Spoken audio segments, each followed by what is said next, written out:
The snow fell like powdered sugar over Manhattan that Christmas Eve, dusting the sidewalks where millionaires and homeless shared the same frozen air. Marcus Chen sat in his Bentley, engine purring, watching his 7-year-old daughter Lily press her nose against the window. She hadn't spoken more than 10 words all day. Hell, she'd barely spoken 10 words all week. "Daddy, stop the car." Those 3 words hit him like electricity. Lily hadn't initiated anything, hadn't asked for anything, hadn't wanted anything since her mother died 2 years ago. Marcus immediately pulled over, his heart racing. "What is it, sweetheart?" But Lily was already unbuckling her seatbelt, her eyes fixed on something across the street. Through the swirling snow, Marcus saw her, a young woman sitting on a piece of cardboard outside the closed Greenwich Village Market. But she wasn't begging. She wasn't holding a sign. She was drawing. With broken pieces of sidewalk chalk, she was creating the most incredible thing Marcus had ever seen on concrete.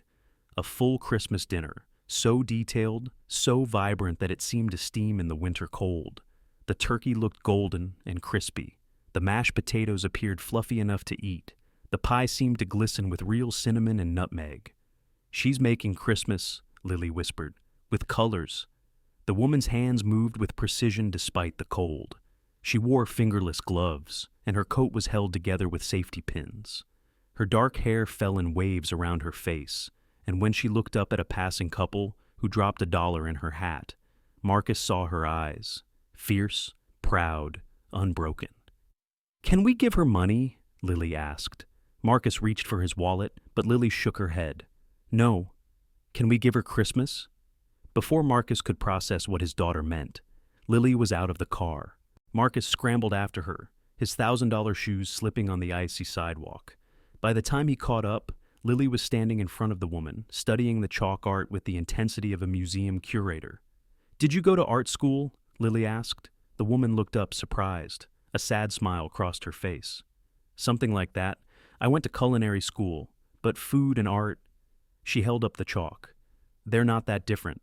Both feed something in people." "My mommy used to say that about her cooking," Lily said softly. "She said food was love you could taste." The woman's expression softened. She pulled out a fresh piece of chalk, bright purple, and offered it to Lily. "Want to help me with the dessert?" Marcus watched, stunned, as his daughter knelt down on the freezing sidewalk in her designer coat and began drawing alongside this stranger. Lily was laughing, actually laughing, as she added sprinkles to what looked like a chocolate cake. "I'm Elena," the woman said, looking up at Marcus. "Elena Russo." "Marcus Chen," he replied automatically, then added, "That's Lily." "She's got an artist's eye," Elena said, watching Lily work. "See how she's adding shadows? That's advanced technique. She hasn't drawn anything since..." Marcus stopped himself. Elena understood anyway. She'd seen that look before, in her own mirror. A harsh wind whipped through the street, scattering Elena's chalks. As she scrambled to collect them, a piece of paper fell from her pocket. Marcus picked it up. It was a sketch on a napkin, an intricate design for what looked like a deconstructed tiramisu, with notes in the margins about flavor profiles and plating angles. "You're really a chef," he said, not a question. Elena's jaw tightened. Was, past tense. She reached for the napkin, but Lily had already seen it. "Daddy, look, she draws food everywhere. Can she draw food at our house? We have a big table and it's warm and we have all the colors." Elena stood quickly, shoving the napkin back in her pocket. "That's very sweet, but..." "Please?" Lily grabbed Elena's hand. "It's Christmas Eve. Nobody should be alone on Christmas Eve. That's what Mommy always said." Marcus saw the moment Elena's walls cracked, just a fraction. She looked down at this little girl with her serious eyes and her mother's wisdom, then up at Marcus. "Just for tonight," Marcus heard himself saying. "It's Christmas Eve. Let us give you dinner at least. Lily's right. Nobody should be alone." Elena hesitated. Pride warred with cold, with hunger, with the strange pull of this little girl, who drew shadows without being taught. "I don't need charity," Elena said quietly. "It's not charity," Lily said firmly. "It's Christmas." And somehow, in that moment, with snow falling and chalk art melting at their feet, that seemed to make all the difference. Windowworst.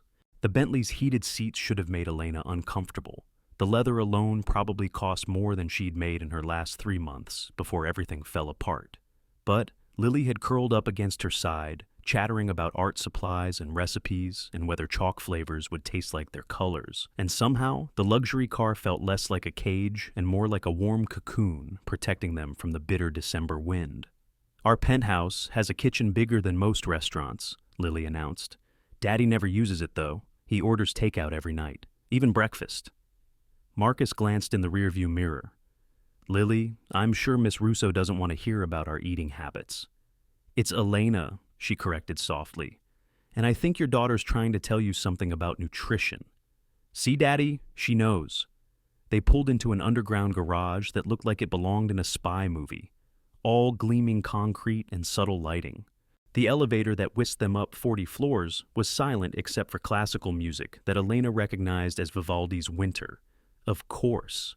When the doors opened directly into the penthouse, Elena had to suppress a gasp. Floor-to-ceiling windows revealed Manhattan sprawled below like a jewelry box tipped over. The living room alone was bigger than the restaurant she'd once owned. But what caught her attention was the kitchen, a chef's dream of Viking ranges, sub-zero refrigerators, and marble countertops that stretched forever. "It's like a museum," Elena murmured. "That's what I keep telling Daddy," Lily said, tugging off her coat. "Kitchens are supposed to smell like food, not cleaning stuff." Marcus helped Elena with her threadbare coat, trying not to notice how she clutched it, as if afraid he might throw it away. "Can I get you something to drink? Water? Wine? Coffee?" "Water's fine." Elena drifted toward the kitchen, her trained eye cataloging everything.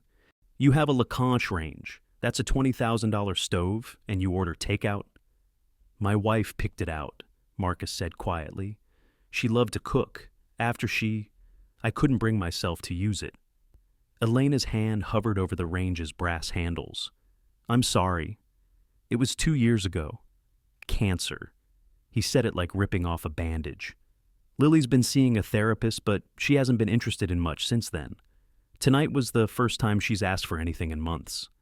Elena looked over at Lily, who had sprawled on the floor with a tablet, drawing with her finger on the screen. "She asked to help a stranger make chalk art in the snow." "She saw something in you," Marcus said. "I don't know what, but she responded to you like—" He struggled for words, like she remembered how to be curious again. Elena walked to the refrigerator, opened it. As Lily had said, it was full of takeout containers, condiments, and not much else. But there were basics. Eggs, butter, cream, some vegetables that looked on the verge of giving up. "Do you have pasta?" she asked. "Pantry's over there." Elena found dried linguine, good olive oil, and most surprisingly, a small jar of truffle paste tucked behind boxes of cereal. She held it up, questioning.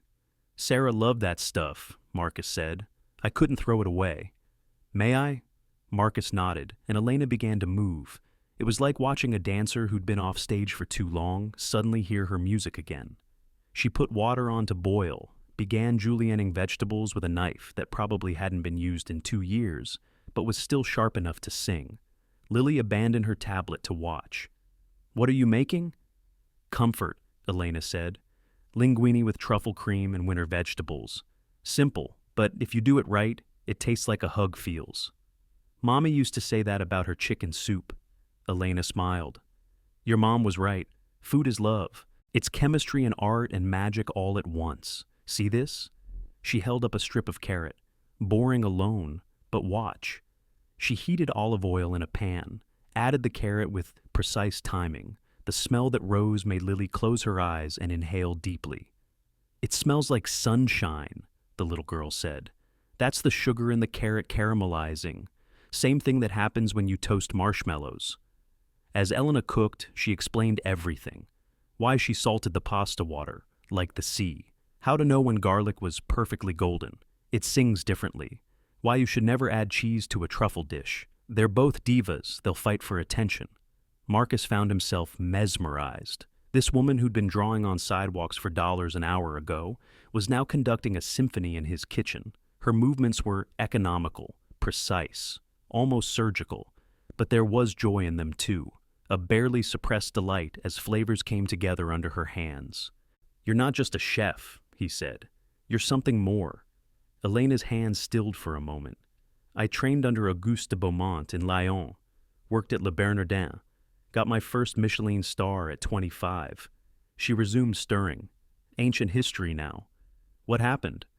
Life, she said simply. Sometimes it takes everything. She plated the pasta with the same attention she'd given her chalk art, turning each dish into something that belonged in a magazine. She set them on the dining table that Marcus admitted hadn't been used in months. The first bite rendered them all silent. Lily's eyes went wide. Marcus felt something in his chest crack open. It wasn't just good. It was transcendent. The truffle sang without overwhelming. The vegetables added texture and sweetness. The pasta was perfectly al dente. "This is what happiness tastes like," Lily announced. Elena's eyes filled with tears. She quickly blinked away. "That's the nicest review I've ever gotten." They ate slowly, Lily asking questions about everything. How Elena learned to cook, what her favorite dish was, whether you could make paint from food. Elena answered them all with patience and humor. Marcus hadn't seen anyone show his daughter since Sarah died. "I had a restaurant once," Elena said when Lily asked about her favorite kitchen. "It was small, only 30 seats, but it was mine. I painted the walls yellow and hung plants in the windows. Every dish told a story." "What was it called?" "Storia. It means story in Italian." "What happened to it?" Lily asked, with the directness only children possess. Elena's smile turned sad. "Someone I trusted took it away, but that's a story for another day." After dinner, Lily insisted on showing Elena her room, dragging her by the hand to see her collection of art books, her half-finished paintings, the photos of her mother she kept on her nightstand. Marcus cleaned up, listening to their voices down the hall. Lily was laughing again, really laughing. When was the last time he'd heard that sound? When they returned, Lily was yawning. "Can Elena stay? We have guest rooms, 5 of them. She could pick anyone." "Lily, I'm sure Elena has somewhere." "I don't," Elena said quietly. "The shelter's probably full by now, but I can't impose. You've already been too kind." "It's not kindness," Marcus said, surprising himself. I haven't seen Lily this engaged in 2 years. Stay, at least for tonight. Tomorrow's Christmas. No one should wake up alone on Christmas." Elena looked between them, this broken father trying to hold his daughter together, this little girl desperate for something she couldn't name. "Just tonight," she agreed. Later, after Lily was tucked in bed, Elena stood at those floor-to-ceiling windows, looking out at the city lights. Marcus joined her, handing her a cup of tea. "She asked me to make breakfast tomorrow," Elena said. "Warned me you'd try to order bagels." "Guilty as charged." They stood in comfortable silence. Finally, Elena spoke. "Your daughter's special. The way she sees the world. She's got an artist's soul." "Like her mother," Marcus said. "Sarah was a graphic designer. She saw beauty everywhere. She passed that on." Marcus studied Elena's profile against the city lights. "Can I ask you something? That napkin sketch, it was dated 3 days ago. If you can create dishes like that, why were you drawing on sidewalks?" Elena's reflection in the window looked back at him. "Because sometimes the world tells you your gifts don't matter, that you don't matter, and after a while, you start to believe it. But you kept sketching, you kept creating." "Old habit," she said. "Even when everything else is gone, you still have to feed your soul somehow." Marcus thought about the past 2 years, about how he'd shut down everything that reminded him of Sarah, including the joy of watching food being made with love. "Maybe that's why Lily recognized you," he said. "One artist seeing another who needed to remember why they create." Elena smiled, the first full, genuine smile he'd seen from her. "Your daughter might have saved me tonight. I was ready to give up. Then she asked me to draw dessert." "Funny," Marcus said. "I think you might have saved us too. This is the first night in 2 years this place has felt like home." As if in response, Lily's voice called out sleepily from her room. "Elena, are you still here?" "I'm here, sweetie," Elena called back. "Good. Tomorrow can you teach me to draw food that looks real?" "I'll teach you to cook food that tastes like art," Elena promised. Marcus watched her face soften with affection for his daughter. This stranger who'd walked into their lives with chalk dust on her fingers and sadness in her eyes had somehow, in just a few hours, brought light back into their home. "Thank you," he said simply. "For what?" for saying yes to a little girl who wanted to give someone Christmas. Elena turned from the window to look at him directly. Thank you for having a daughter brave enough to ask. Tomorrow would bring questions. Who was Elena Russo really? What had happened to her restaurant? Why was someone with Michelin star talent living on the streets? But tonight, with snow falling and his daughter sleeping peacefully for the first time in months, Marcus was content to let the mystery be. Elena moved toward the guest room, then paused. Marcus, that truffle paste in your pantry. Your wife had excellent taste. She would have loved to see someone use it properly. Then tomorrow, I'll make her proud. As she disappeared down the hall, Marcus realized he was smiling, really smiling. Not the practice smile he wore for business meetings or school functions, but the kind that started somewhere deep in your chest and worked its way out. From her bedroom, Lily called out one more time. Daddy? Yes, sweetheart. I like her. Can we keep her? Marcus laughed softly. People aren't pets, Lily. I know, but sometimes they're family, eventually. As he turned off the lights and headed to bed, Marcus thought about his 7-year-old daughter's wisdom. Sometimes family wasn't about blood or time. Sometimes it was about recognizing something in someone else that your heart had been searching for without knowing it. In the guest room, Elena sat on the bed, the first real bed she'd been in for 3 months, and pulled out her worn napkin sketches. Tomorrow she would cook for this strange, sad, beautiful family. She would make breakfast that would make a little girl laugh, and a father remember that kitchens were meant for more than takeout containers. For the first time in months, Elena Russo fell asleep without wondering if tomorrow would be worth waking up for. She already knew it would be. The morning after Christmas arrived with the kind of brilliant winter sunshine that made Manhattan's glass towers look like they were carved from crystal. Elena woke to find Lily sitting cross-legged at the foot of her bed, sketchpad in hand, drawing Elena's sleeping face with the focused intensity of a Renaissance apprentice. You're beautiful when you're peaceful, Lily announced matter-of-factly. Daddy says I shouldn't watch people sleep because it's creepy, but artists need to study faces. Elena stretched, momentarily forgetting where she was until the luxury of the sheets reminded her. How long have you been there? Since sunrise, about an hour. I was waiting for you to wake up so we could make breakfast. Daddy's already in his office on a conference call with Tokyo. On the day after Christmas? Daddy works every day. He says it keeps his mind busy. Elena understood the coping mechanism all too well. Well then, let's give him something worth taking a break for. In the kitchen, Elena taught Lily to make crepes, showing her how to swirl the batter in the pan, how to tell when the edges were perfectly golden. Lily stood on a step stool, tongue poking out in concentration, flipping crepes with surprising skill. You're a natural, Elena said, and meant it. Mom used to say cooking was in our blood. Her grandmother had a restaurant in Taiwan. They were assembling a crepe cake with layers of vanilla cream when Marcus emerged from his office, phone still pressed to his ear. He stopped mid-sentence, watching Elena guide Lily's hands as she piped delicate rosettes. I'll call you back, he said into the phone, then hung up without waiting for a response. Daddy, look, I'm making art you can eat. The breakfast that followed was like something from another life, one where families gathered around tables and food was an event, not just fuel. Marcus couldn't remember the last time he'd eaten something that wasn't consumed standing over his desk. I have a proposition, he said, as Elena started to clear the dishes. A business arrangement. Elena's hands stilled. I don't need charity, Mr. Chen. It's Marcus. And this isn't charity. Lily's winter break lasts another 2 weeks. Her nanny quit last month, said Lily was too withdrawn, wouldn't engage. But look at her with you. Lily was humming, sketching the crepe cake in her notebook, adding notes about flavors the way Elena had shown her. I'll pay you to stay. Cook, teach Lily about food and art. 2 weeks. The guest room is yours, plus a salary. He named a figure that made Elena's eyes widen. That's too much. That's what a Michelin-starred chef is worth. Elena's expression darkened.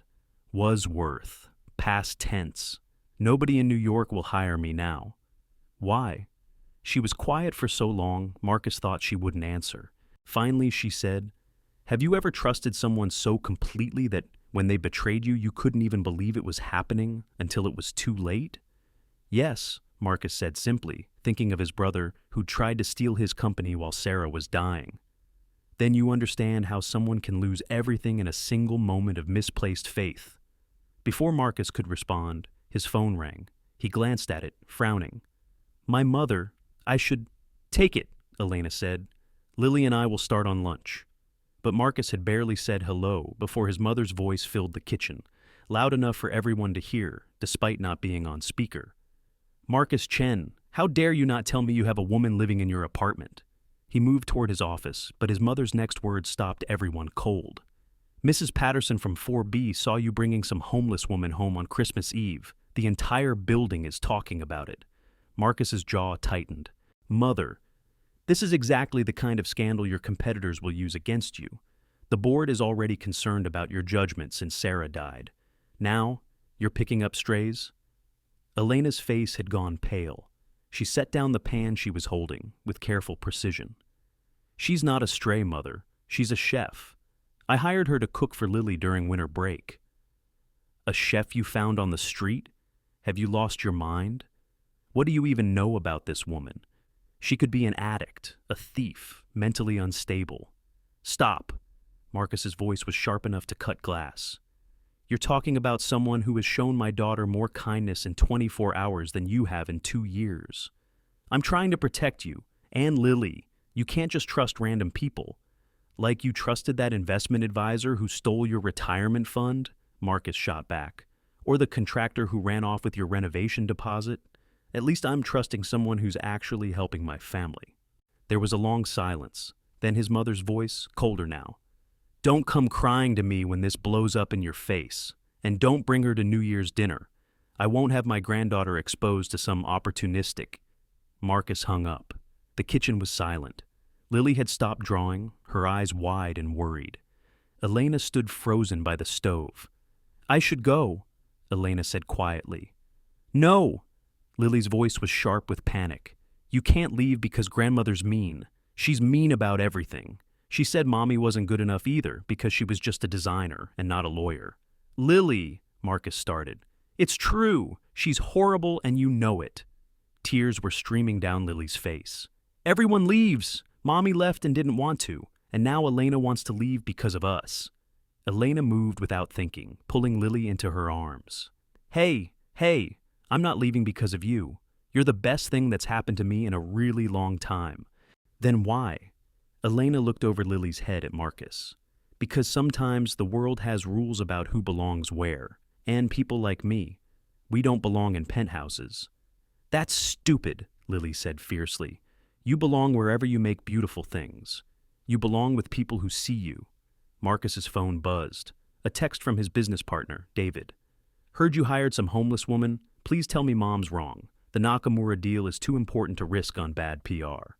Then another from his lawyer. Marcus, if you're taking in strangers, we need to discuss liability. Call me.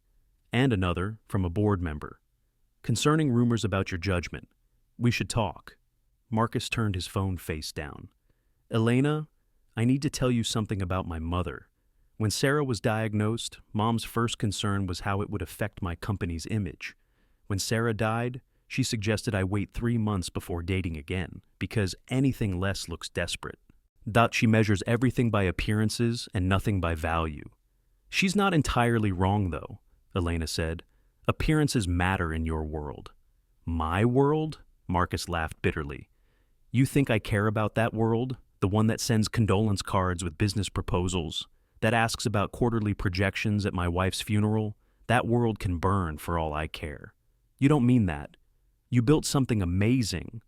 I built a food distribution empire that makes sure organic, healthy food reaches working families at affordable prices. I built it because Sarah believed everyone deserved to eat well, not just the rich. And you know what my board wants? To go public, triple prices, and focus on luxury markets. So no, Elena, I don't give a damn what that world thinks about me hiring a homeless chef who makes my daughter smile. Elena was quiet for a moment. Then, what if they're right about me? What if I am unstable? You don't know why I was really on the streets. So tell me. She sat down heavily, Lily still clinging to her side. I had a restaurant, Storia. It was everything to me. My ex-boyfriend Vincent was my business partner. We were supposed to get married, build an empire together. Classic story, right? Marcus sat across from them, waiting. His mother is Christine Laurent. Marcus's eyebrows shot up. Christine Laurent was culinary royalty, owner of a restaurant group that dominated fine dining in New York. She never approved of me, said I was too young, too inexperienced, too everything. But Vincent said he loved me, said we'd prove her wrong together. Elena's voice turned bitter. Turns out he was proving something else entirely. What did he do? He put the restaurant in his name, said it was easier for financing, that his credit was better. I was 26 and in love, and stupid enough to believe him. Every recipe was mine, every concept, every innovation that got us noticed. But on paper, it was all his. He stole your restaurant? Better, he sold it to his mother's company for 3 times what we paid. Then he told everyone I was a junior cook who'd gotten too ambitious, tried to claim credit for his work. Christine backed him up. Who was going to believe me against the Laurent empire? You could have fought? With what money? What lawyers? I went from having everything to having nothing in 48 hours. Vincent had already transferred the restaurant's accounts. I couldn't even prove I'd created the recipes because I'd been stupid enough to develop them on the restaurant's computers, which he claimed were his property. Lily looked up at her with fierce eyes. He's a bad person. Yes, Elena agreed simply. He is. But that was what, a year ago? Marcus asked. How did you end up on the streets? You don't understand how small the culinary world is. Christine made sure everyone knew I was difficult, delusional, unstable. I couldn't get hired anywhere. Not even as a line cook. I burned through my savings in 3 months trying to fight it legally. Lost my apartment. Friends in the industry couldn't risk associating with me. My family, they're in Idaho. They think the city corrupted me, won't return my calls. So you gave up? Elena's eyes flashed. I survived. There's a difference. I did catering gigs under a fake name until someone recognized me. Worked food trucks until word got out. Taught cooking classes until Christine found out and threatened the studio. Every time I tried to climb back up, she made sure I fell harder. That's illegal. That's power, Elena corrected. And she has it all. Marcus was quiet, processing. Then, show me. What? Cook something.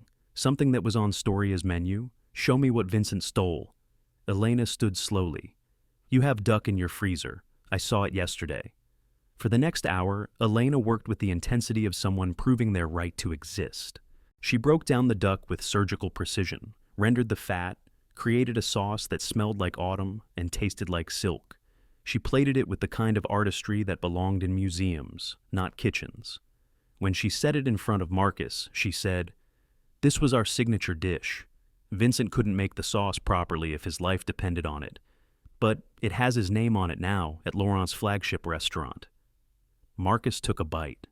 The flavors were so complex, so perfectly balanced, that he actually gasped. This wasn't just cooking. This was the kind of culinary genius that came along once in a generation. Elena, he said slowly, this is extraordinary. It doesn't matter. Christine made sure of that. It matters, Lily said firmly. Beauty matters even if mean people try to steal it. Marcus's phone rang again. This time, it was James Morrison, CEO of Morrison Hospitality Group, and one of Marcus's biggest clients. Marcus, my boy, heard through the grapevine you've got Elena Russo cooking in your kitchen. Marcus's stomach dropped. James, is it true? Is she really there? How did you... Christine Laurent's been bragging all over town that she destroyed the only chef who ever threatened her empire. But my son ate at Storia before it closed, said it was the best meal of his life. If Elena Russo is cooking again, she's not... I'll pay whatever it takes. I need her for the Whitmore Hotel opening.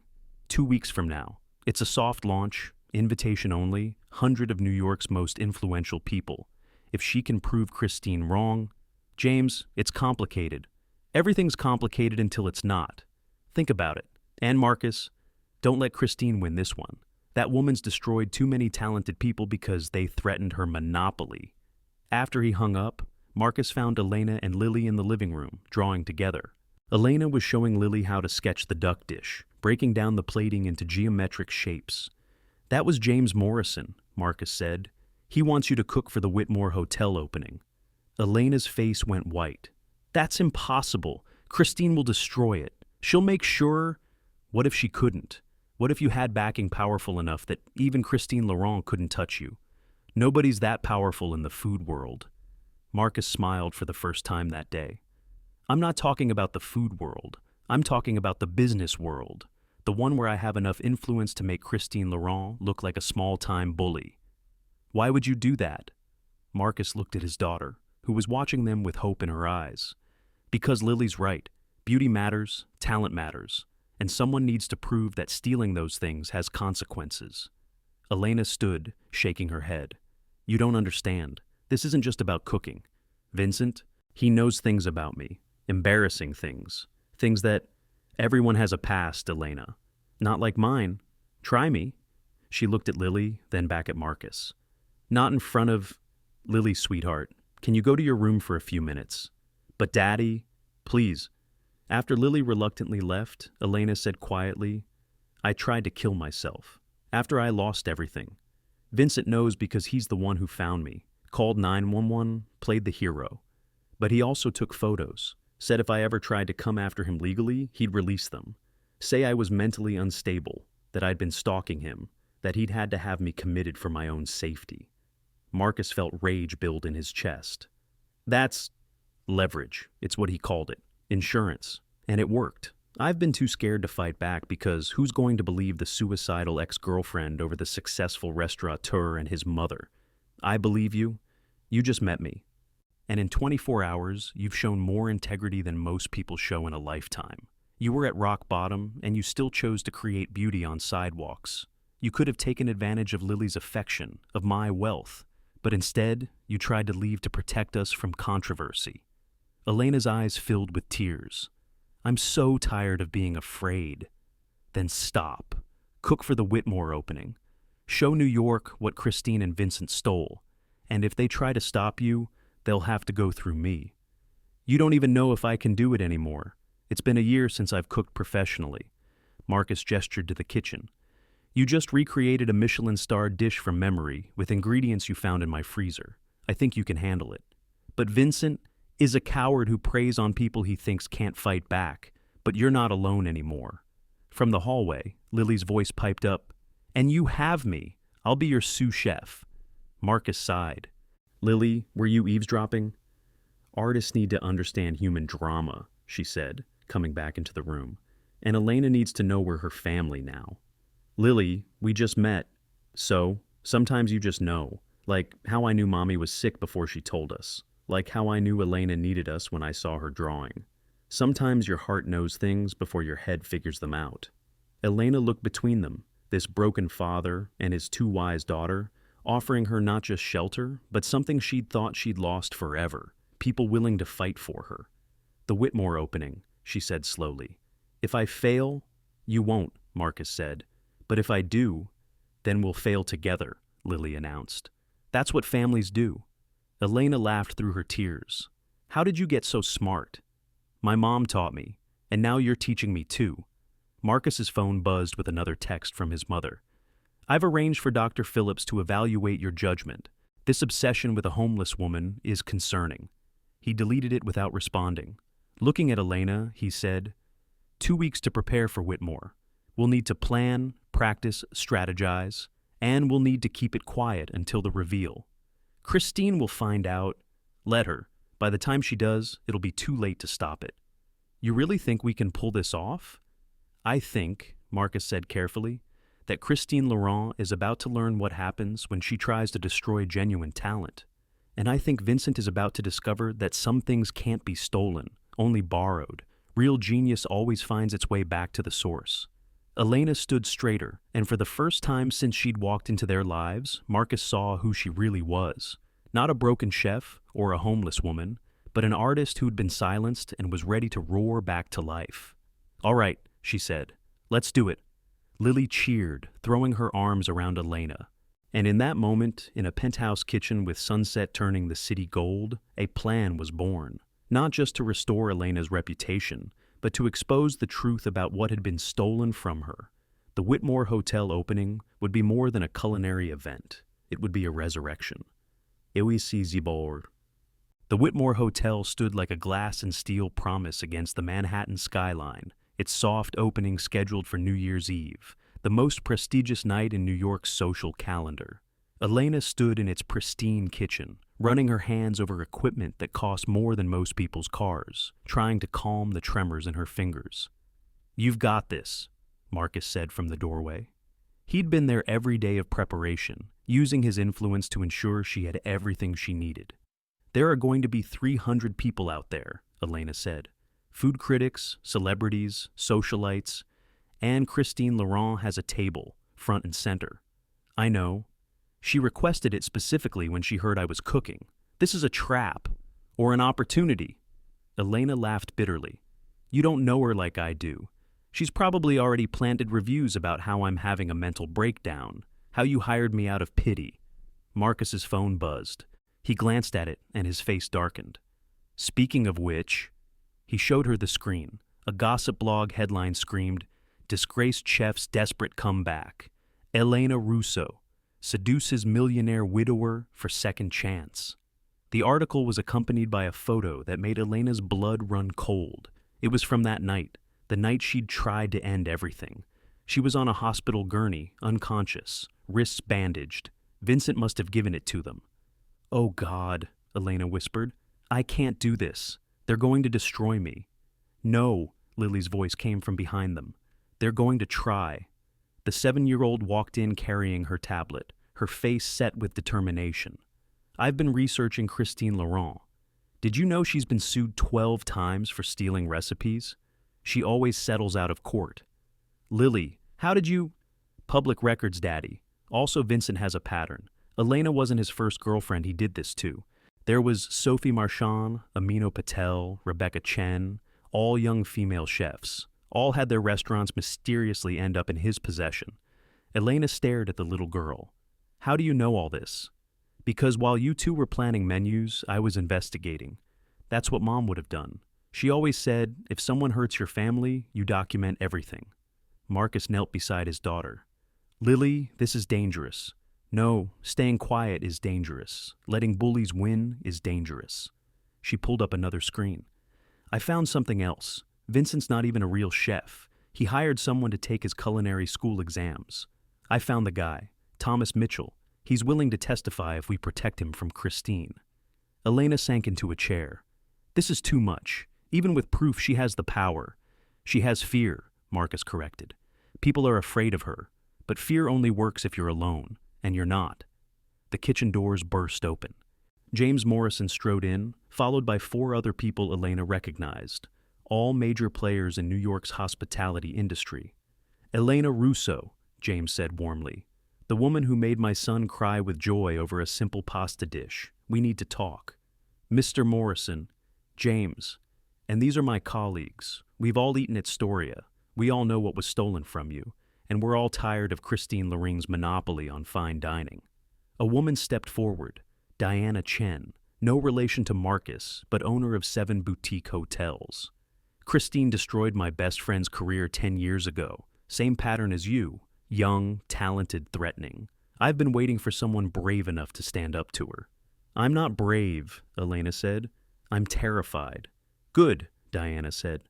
"That means you understand the stakes. But here's what Christine doesn't know. We've formed a coalition. 37 restaurant owners, hotel managers, and food critics who are ready to support you. Tonight isn't just your comeback. It's a revolution." Elena looked around the room at these powerful people offering their support. "Why now? Why me?" "Because," James said, "you survived. You were at rock bottom and you survived. That makes you dangerous to people like Christine. You have nothing left to lose." "I have everything to lose," Elena said, looking at Marcus and Lily. "I have a family now." "Then fight for them," Diana said. "Show Lily that talent matters more than tyranny." The hours before service flew by in a blur of preparation. Elena's hands moved with muscle memory, creating sauces, preparing proteins, building flavors and layers of complexity that would unfold on the tongue like symphonies. Lily stationed herself at a prep table, helping where she could, drawing pictures of each dish for what she called the evidence file. At 7 o'clock, the doors opened. New York's elite poured in, champagne flowed, and the kitchen erupted into controlled chaos. The first courses went out. Elena's deconstructed French onion soup that looked like abstract art but tasted like comfort. The dining room fell silent, then erupted in amazed murmurs. "Send out the second course," Elena called, her voice steady now, in her element. The fish course, black cod with miso glaze that Elena had perfected at Storia, caused 3 food critics to immediately pull out their phones, typing furiously. Then, between the third and fourth courses, Christine Laurent walked into the kitchen. She was everything Elena remembered. Silver hair pulled into a severe chignon, designer dress that cost more than most annual salaries, eyes like chips of ice. "Elena," she said, voice carrying over the kitchen noise. "How resilient of you." Every cook stopped working, sensing the tension. "Christine," Elena replied, not stopping her plating. "How predictable of you. I'm simply here to congratulate you on your temporary position. Though I should warn you, the Board of Health received an anonymous tip about mental instability in this kitchen. They'll be arriving shortly." "Good," Marcus said, stepping out from the office where he'd been watching. "They'll be just in time to meet the FBI agents investigating your tax fraud." Christine's composed face cracked slightly.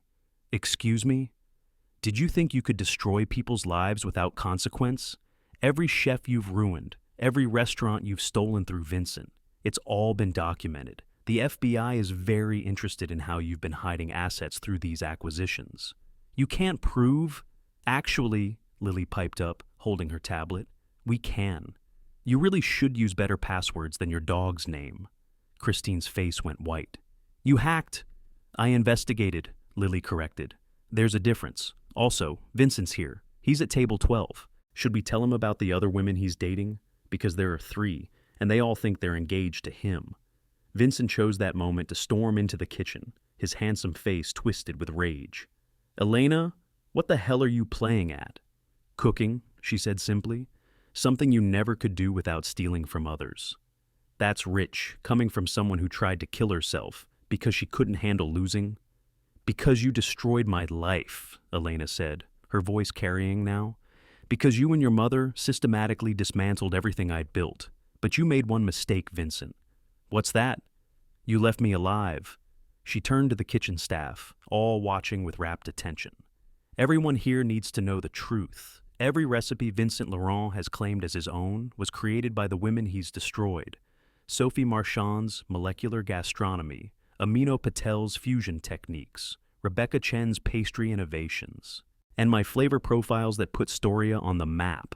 "You can't prove any of that," Vincent snarled. "Actually," a new voice said from the doorway, "she can." Everyone turned. A young man walked in, Thomas Mitchell, the one who'd taken Vincent's culinary exams. "I kept records," Thomas said. "Every test, every assignment, every technique Vincent paid me to do for him. 4 years of fraud, all documented." Vincent lunged at Thomas, but Marcus stepped between them. "I wouldn't," he said quietly. "The FBI agents in the dining room might take that badly." Christine grabbed Vincent's arm. "We're leaving." "No," Elena said. "You're not. Not until you taste this." She placed a plate in front of them, her signature duck, the one Vincent had stolen, but elevated beyond what it had ever been. "This is mine now," she said. "Every technique you stole, I've improved. Every recipe you claimed, I've surpassed. You can't steal talent, Christine. You can only delay its recognition." Christine picked up a fork, took a bite. Her face revealed nothing, but Elena saw her hand tremble slightly. "It's adequate," Christine said coldly. "It's perfect," James Morrison said, entering with the other coalition members. "And we all know it. Which is why Elena Russo will be the executive chef for all Morrison properties going forward, Diana's hotels too, and Richardson's restaurant group." Christine's composure finally cracked completely. "You can't do this. I'll ruin all of you." "No," Diana said. "You're done. The investigation into your financial crimes will take years. Your reputation is about to be destroyed by dozens of chefs coming forward with their stories. And Vincent here is about to be arrested for fraud." As if on cue, 2 FBI agents entered the kitchen. "Vincent Laurent, you need to come with us." As Vincent was led away in handcuffs, he turned back to Elena. "This isn't over." "Yes," she said quietly. It is. Christine followed her son out, her empire crumbling with each step. The kitchen erupted in applause. Elena stood in the center of it all, tears streaming down her face. Marcus pulled her into his arms, and Lily wrapped herself around both of them. You did it, Marcus whispered. We did it, Elena corrected. The rest of the service was a blur of perfection. Every dish that went out was a revelation, a testament to what Elena could create when fear no longer held her back. Food critics would later call it the meal of the decade. 3 Michelin inspectors, dining anonymously, would award stars before the restaurant officially opened. But the moment that mattered most came at the end of the night, when the last guest had left and the kitchen was clean. Elena stood with Marcus and Lily in the empty dining room, looking out at the city lights. You know what this means? Lily asked. What, sweetheart? Elena's not going anywhere now. She's stuck with us. Elena laughed, pulling the little girl close. Is that a threat or a promise? Both, Lily said. Definitely both. Marcus's phone buzzed with a message from his mother. I was wrong. Bring her to New Year's dinner and tell her I'm sorry. He showed it to Elena, who smiled. Miracles do happen. You're the miracle, he said. You walked into our lives with nothing but broken chalk and somehow put us back together. You saved me first, Elena said. That night, when I was ready to disappear, you and Lily gave me a reason to exist again. Then we saved each other, Marcus said, pressing a kiss to her forehead. From the kitchen, someone had left the radio on. As midnight approached, marking the new year, the 3 of them stood together, a family forged not by blood, but by choice, by struggle, by the decision to fight for beauty in a world that often tried to destroy it. Hey, Lily said suddenly. Do you hear that? They listened. It was the sound of cheering from the streets, of fireworks beginning to light up the sky. It's midnight, Elena said. New year, new beginning. New family, Lily added. New everything, Marcus agreed. As fireworks exploded over Manhattan, painting the sky in gold and silver, Elena realized that sometimes rock bottom wasn't an ending. Sometimes it was just the foundation for something extraordinary. The girl who'd been drawing dinners on sidewalks was now the most celebrated chef in New York. The widower who'd forgotten how to taste joy had remembered how to love. And the little girl who'd stopped believing in tomorrow had found her faith in the future. But the story wasn't over. Christine Laurent's empire was crumbling, but empires don't fall quietly. And Vincent, even facing federal charges, had one more card to play. The real battle was just beginning. The call came at 3 a.m, 2 weeks after the Whitmore triumph. Elena fumbled for her phone in the darkness of the guest room that had become hers, seeing an unknown number. Hello? Elena Russo? The voice was official, cold.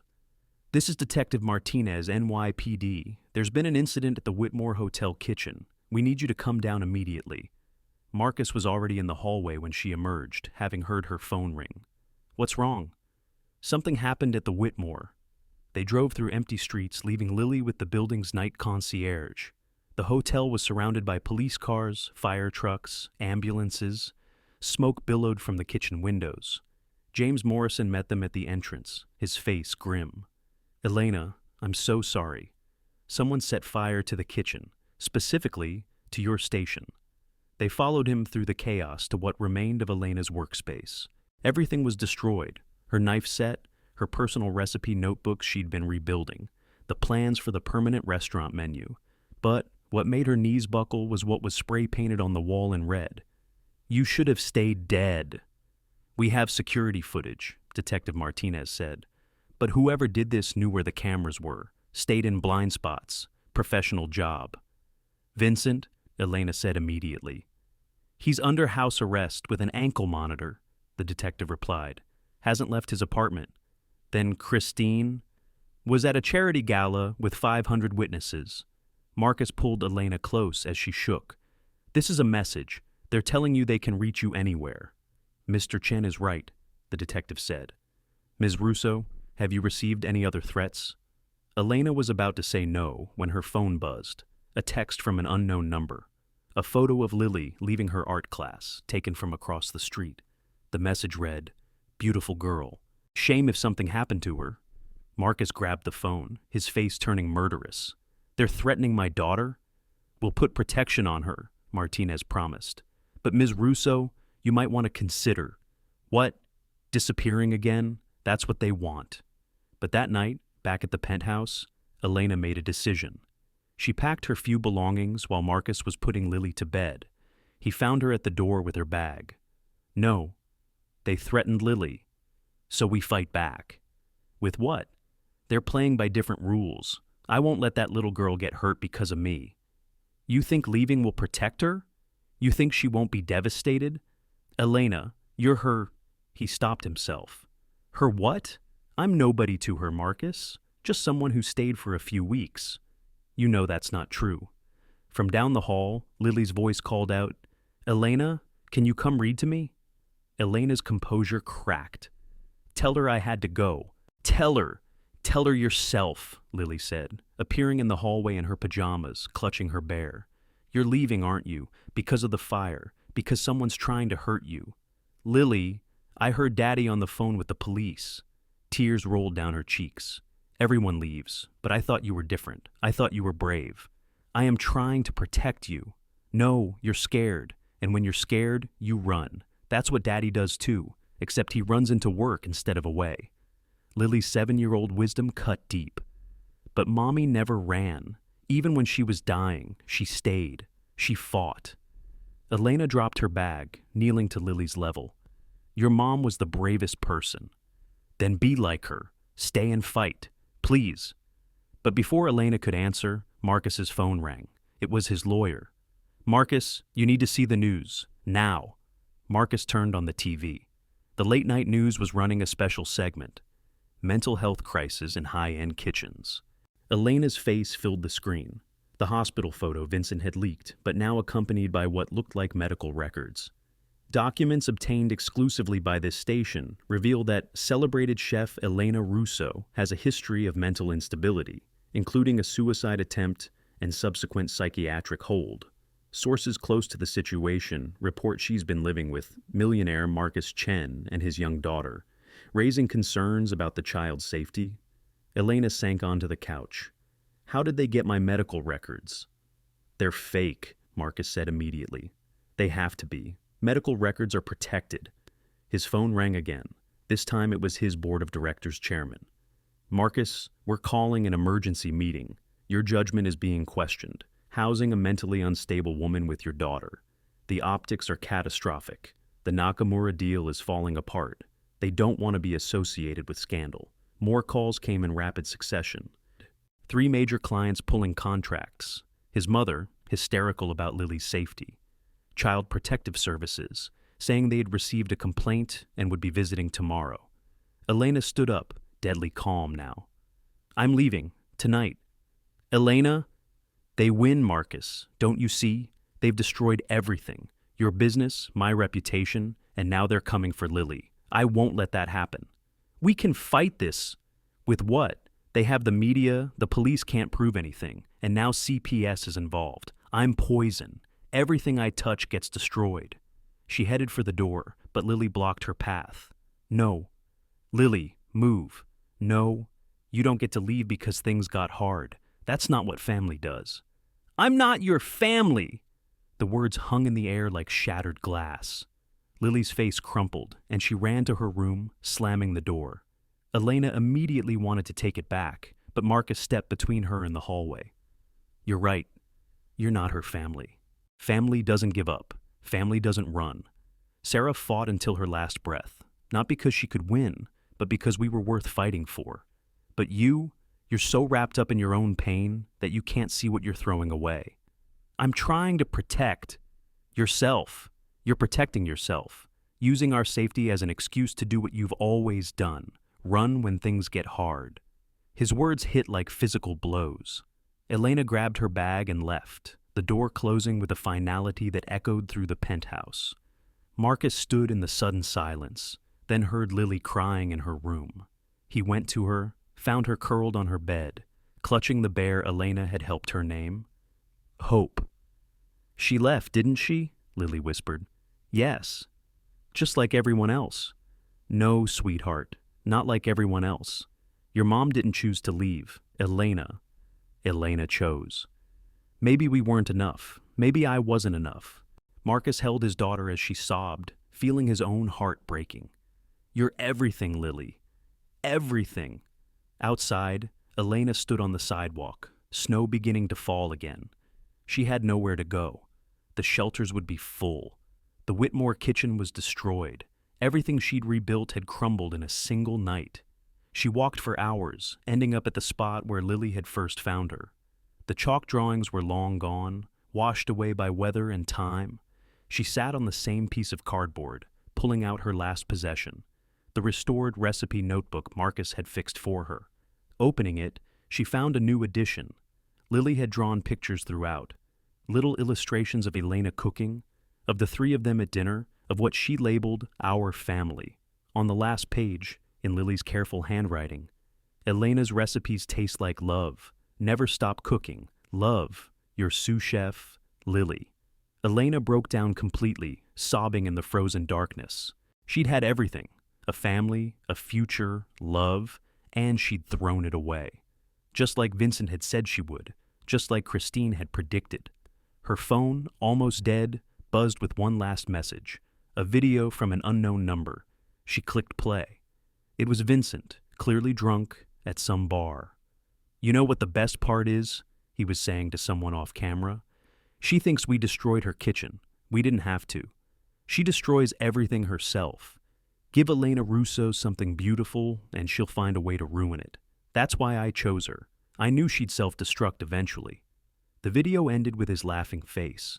Elena stared at the dark screen, seeing her reflection, hollow-eyed, defeated, alone. Vincent was right. Christine was right.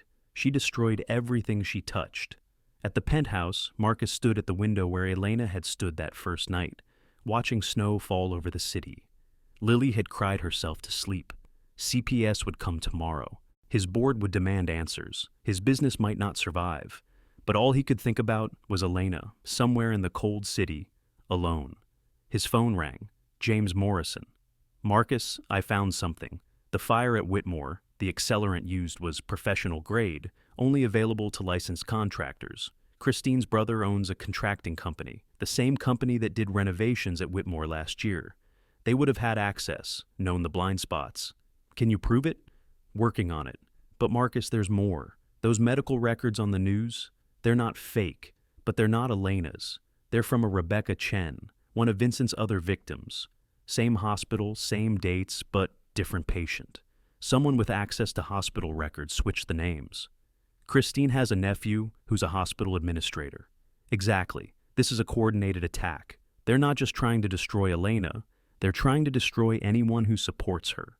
Eddie, Marcus made a decision. James, I need your help. Call everyone from the coalition. We're going to war. Marcus, your board can fire me if they want, but I'm not letting them win. Not this time. He looked in on Lily one more time, then grabbed his coat. Somewhere in the city, Elena was alone and broken. But she was wrong about one thing. She wasn't poison. She was the antidote to the poison that people like Christine and Vincent spread. And he was going to find her, even if it meant losing everything else. Because Lily was right. That's what family does. And Marcus found her at dawn in the place he should have looked first, the 24-hour diner where dishwashers and line cooks went after their shifts, a place Elena had mentioned once when talking about her early days in the city. She sat in a corner booth, hands wrapped around a cold cup of coffee, her notebook open to Lily's drawings. The owner called me, Marcus said, sliding into the booth across from her. Said a woman had been sitting here all night, crying over a recipe book. Figured it might be you. Elena didn't look up. How's Lily? Devastated, but fighting. She's at home creating what she calls a war plan to destroy Christine Laurent. She's 7. She's her mother's daughter. Sarah never backed down from a fight either. I'm not Sarah. No, Marcus agreed. You're Elena Russo, the woman who survived Vincent's betrayal, Christine's vendetta, homelessness, and still created beauty on sidewalks. The woman who brought my daughter back to life. The woman I... He stopped. Elena finally looked up, her eyes red and swollen. The woman you what? The woman I love. The words hung between them. Elena shook her head. You don't love me. You love the idea of me, the broken bird you could save. Is that really what you think? Marcus pulled out his phone, showed her a video. Lily made this last night after you left. The video showed Lily in the kitchen, looking directly at the camera. Hi, Elena. I know you think you're protecting us by leaving, but you're wrong, so I'm going to prove it. The video cut to footage from the Whitmore opening. Elena in her element, commanding the kitchen with grace and power. Then to her teaching Lily to cook, both of them laughing. Then to quiet moments. Elena reading to Lily, Elena and Marcus talking over coffee, the three of them decorating cookies. You see, Lily's voice narrated, you're not poison, you're the cure. Before you came, Daddy never smiled real smiles. I never wanted to create anything. Our house was just walls and sadness. But you brought life back. You brought love back. The video ended with Lily holding up a sign. Please come home. Elena was sobbing now. Marcus reached across the table, took her hands. She's right. You're not the disaster in this story, Elena. You're the hero. You just can't see it because Vincent and Christine broke your ability to see yourself clearly. CPS is coming. Already handled. Diana Chen's sister is a family court judge. She's reviewed the complaint, found it baseless. Helps that we have video evidence of Vincent threatening Lily. Your board can't actually fire me. I own 51%. Sarah insisted on it when we went public. Said I should never give up control of my own dream. The Whitmore kitchen is being rebuilt. Insurance covered everything. James wants you to design the new layout exactly how you want it. Elena stared at him. You fixed everything? No.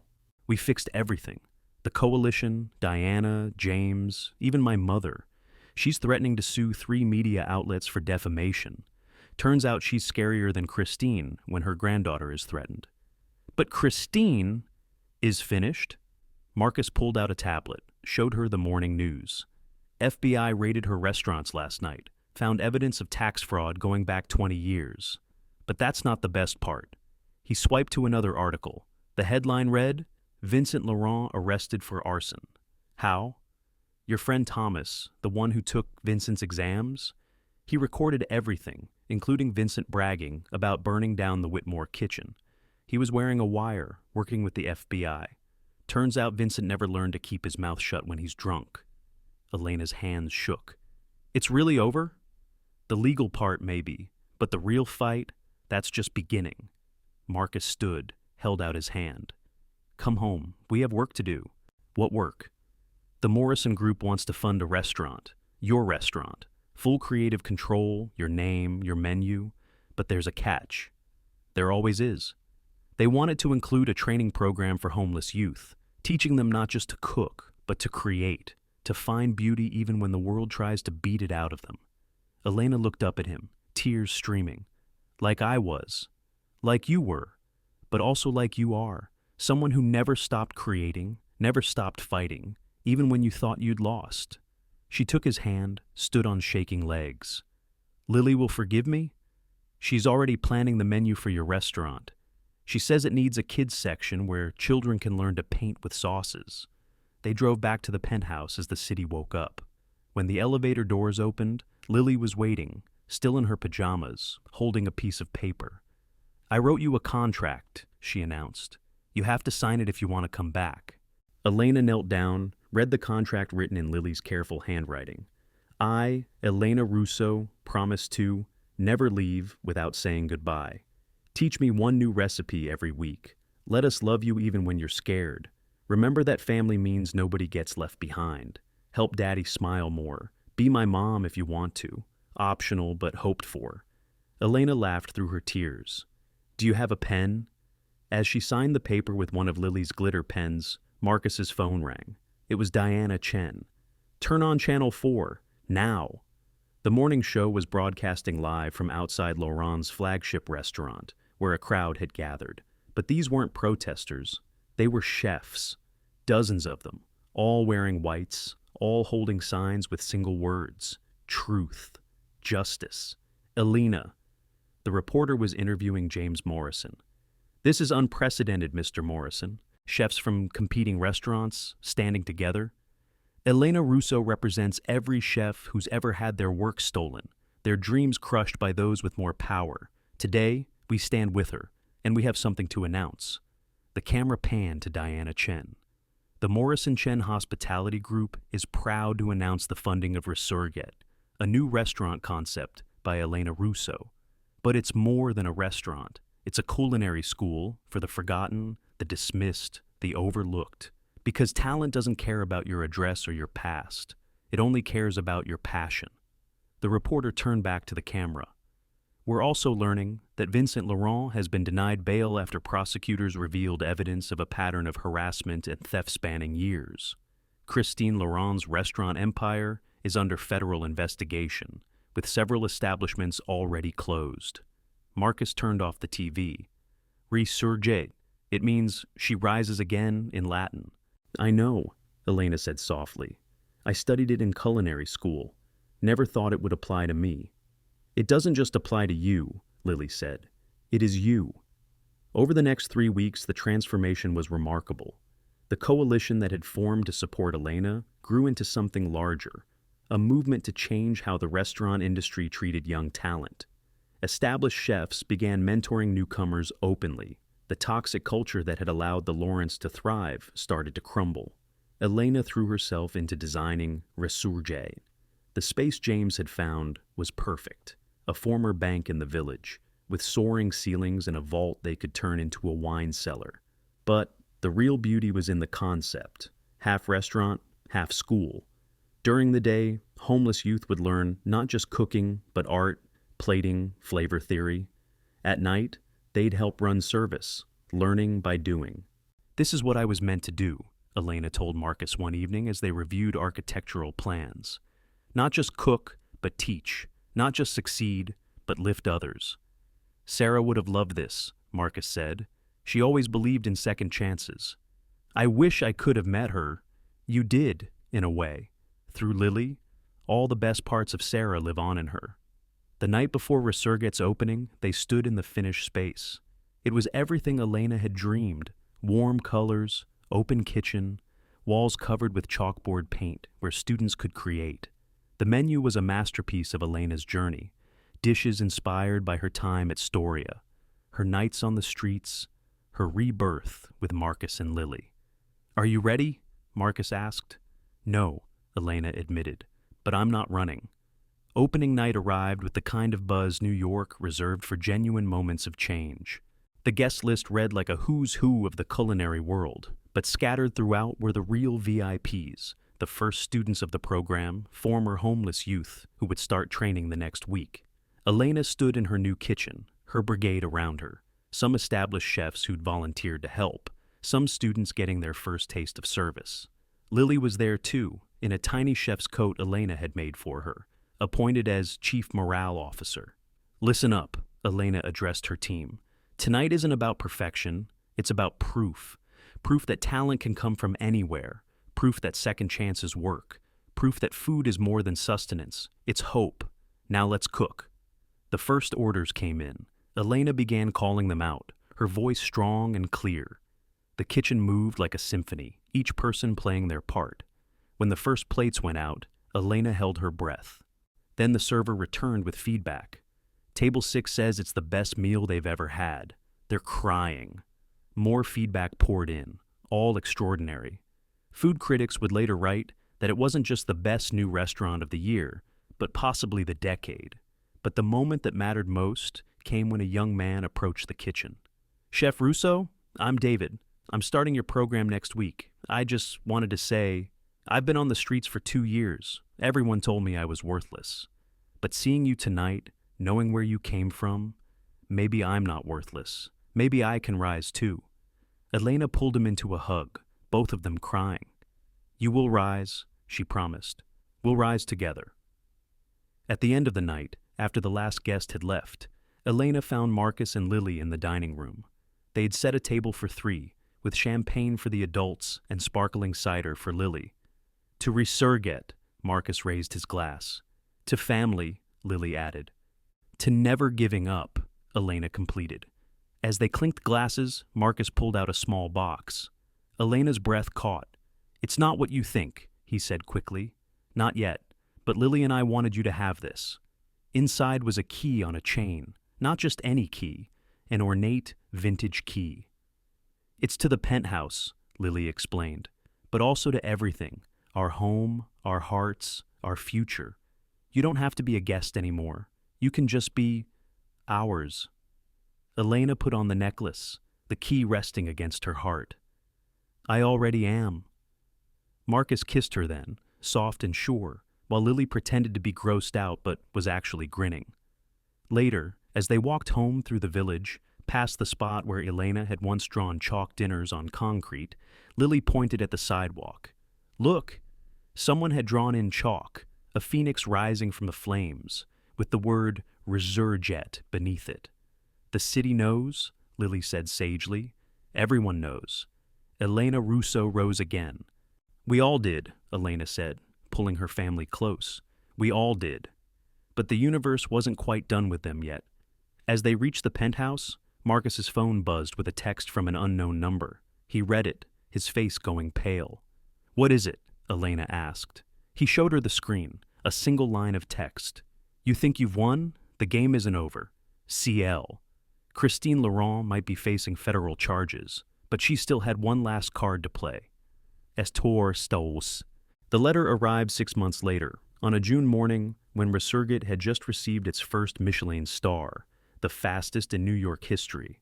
Elena was teaching a morning class to her students, showing them how to brunoise vegetables with precision, when Marcus walked in with an envelope marked with a federal prison stamp. It's from Christine, he said quietly. Elena's hands stilled. Her students, 12 young people who'd been homeless, all now housed through the program's partnership with the city, watched with concern. Take 5, everyone, Elena said. In her office, she opened the letter with trembling hands. Christine's handwriting was still elegant, even from prison. Elena, by the time you read this, I'll have pled guilty to all charges. 20 years they say I'll serve, but I need you to know something before I disappear into the federal system. Vincent isn't my son. He's my nephew, my sister's child. She died when he was 7, suicide, after her husband left her for a younger woman. I took Vincent in, raised him, gave him everything. But somewhere along the way, I confused protection with possession. I turned him into a monster because I was so afraid of losing him, like I lost her. Every woman he destroyed reminded me of the one who destroyed my sister's marriage. I let my pain poison him, and he poisoned others.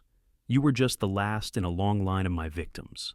I'm not asking for forgiveness. I'm asking you to understand. Hurt people, but you broke the cycle. You took your pain and turned it into purpose. The restaurant empire I built is gone, liquidated to pay restitution to all the chefs I destroyed. Vincent is serving 15 years, but you're teaching kids that their past doesn't define their future. You won. Not because you destroyed me, but because you refused to become me. Don't let my shadow follow you anymore. Live in your light. Christine Laurent. Elena set down the letter, tears streaming. Marcus pulled her close. She's right, he said. You won. No, Elena corrected. We survived. There's a difference. A knock at the door interrupted them. Lily bounded in, now 8 and even more precocious, wearing her junior chef's coat. Elena, David just got accepted to the Culinary Institute, full scholarship. David, the young man from opening night, had become Resurgette's star student. He stood in the doorway, grinning broadly. Chef Russo, I couldn't have done it without you. You did it yourself, Elena said. I just showed you it was possible. That afternoon, as lunch service began, Elena moved through her kitchen with the confidence of someone who'd found their purpose. Her students worked alongside experienced chefs, creating magic from simple ingredients. The dining room was full, a mix of food critics, tourists, locals, and always, at table 7, someone eating for free because they reminded Elena of herself a year ago. Chef, one of her students called out, there's someone here to see you. Elena walked into the dining room to find her parents standing near the entrance. She hadn't seen them in 3 years. Her mother's face was older, lined with worry. Her father stood stiffly, uncomfortable in his work clothes among the upscale diners. Mom? Dad? We saw you on the news, her mother said quietly. The story about the restaurant, the school. Elena, we were wrong. We should have believed you, should have stood by you. Her father cleared his throat. We're proud of you, baby girl. So proud. Elena fell into their arms, 3 years of estrangement melting away. They stayed for lunch, her father crying over the lamb dish that reminded him of his own mother's cooking, her mother taking pictures of everything. That young man you have working here, her mother said, watching Marcus help with service. He looks at you like you hung the moon. He saved me, Mom. No, sweetheart, you saved each other. 2 weeks later, the James Beard Foundation announced Elena as Chef of the Year. The ceremony was held at Lincoln Center, the culinary world's biggest night. Elena stood at the podium in a simple black dress, the key Marcus had given her around her neck, looking out at an audience that included her students, her parents, the coalition that had supported her, and in the front row, Marcus and Lily. A year ago, she began, I was drawing meals on sidewalks because I couldn't afford to eat them. I thought my story was over, but a 7-year-old girl saw me creating beauty from nothing and decided I was worth saving. She looked directly at Lily, who was beaming. We talk about rising from ashes, about phoenixes and resurrection. But the truth is, you can't rise alone. You need someone to believe you have wings even when you've forgotten how to fly. For me, that was Lily Chen, who asked a simple question. Can she have dinner with us? The audience was silent, captivated. Christine Laurent once told me that hurt people hurt people. She was right, but she missed the other truth. Healed people heal people. Loved people love people. Every dish we serve at Resurgate isn't just food. It's proof that second chances work, that talent doesn't care about your address, and that sometimes the best families are the ones you choose. She raised her award. This isn't mine. It belongs to every student who trusted me to teach them, every chef who stood up to tyranny, and especially to Marcus and Lily Chen, who reminded me that home isn't a place. It's the people who refuse to let you disappear. The standing ovation lasted 5 minutes. Later, at the after-party, Marcus found Elena on the balcony, looking out over the city. You know, he said, I never did ask you properly. Ask me what? He got down on one knee, pulling out a ring, not huge or flashy, but perfect, with a stone the pale blue of morning sky. Elena Russo, you walked into our lives with chalk dust and sadness, and somehow turned everything into color. You gave Lily her laugh back. You gave me my heart back. Will you marry us? Because it's definitely a package deal. Before Elena could answer, Lily appeared with her own ring box. I have one too. She opened it to reveal a ring pop. It's strawberry, your favorite. So, will you? Will you be my mom officially? Elena knelt down to their level, laughing and crying simultaneously. Yes, to both of you. Always yes. The wedding happened 3 months later, not in some grand ballroom, but in Resurgate's dining room, transformed with fairy lights and flowers drawn by Lily on every table. Elena's students cooked the meal, their gift to the woman who'd given them futures. Her parents walked her down the aisle together, her father crying the whole way. Lily served as both flower girl and ring bearer, and when it came time for vows, she insisted on saying her own. Elena, you showed me that families aren't just people you're born to, but people you choose. I choose you to be my mom, forever and ever. There wasn't a dry eye in the room.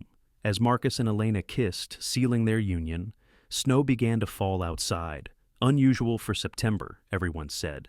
But Elena knew better. It was the universe's way of bringing things full circle, from that snowy Christmas Eve when she'd been drawing dinners on sidewalks to this moment when she had everything she'd never dared dream of. Epilogue, 5 years later. The Resurgate Foundation now operated 6 restaurants across the country, each one training homeless youth, each one with its own Michelin star. Elena's cookbook, Rising Recipes from Rock Bottom, had become a bestseller, with all proceeds funding scholarships. On another Christmas Eve, Elena stood in the original Resurgate's kitchen, now expanded to twice its size. Lily, 13 and brilliant, worked beside her, preparing for the Foundation's annual Christmas dinner for the homeless. Mom, Lily said casually, the words still making Elena's heart flutter, even after all these years.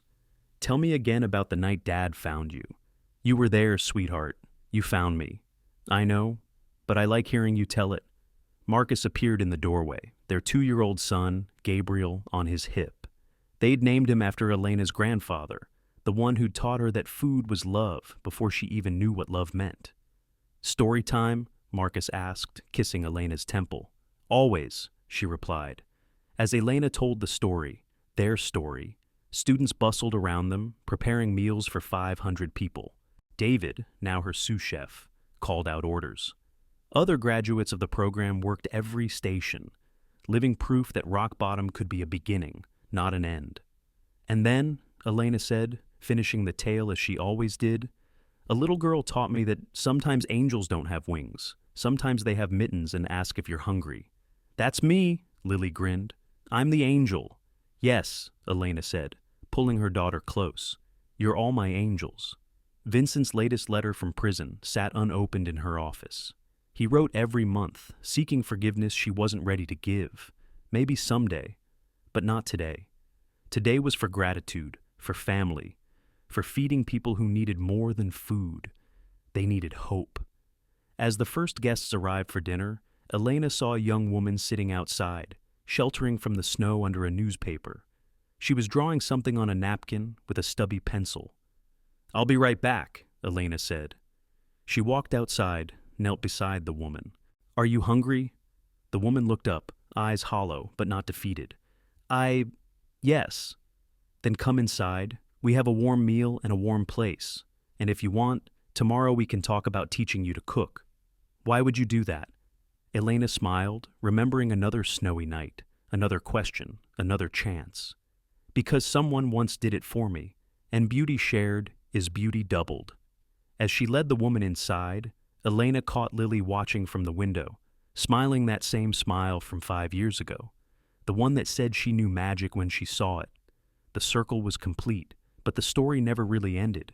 It just kept beginning again. One meal, one chance, one choice at a time. Because that's what resurrection meant.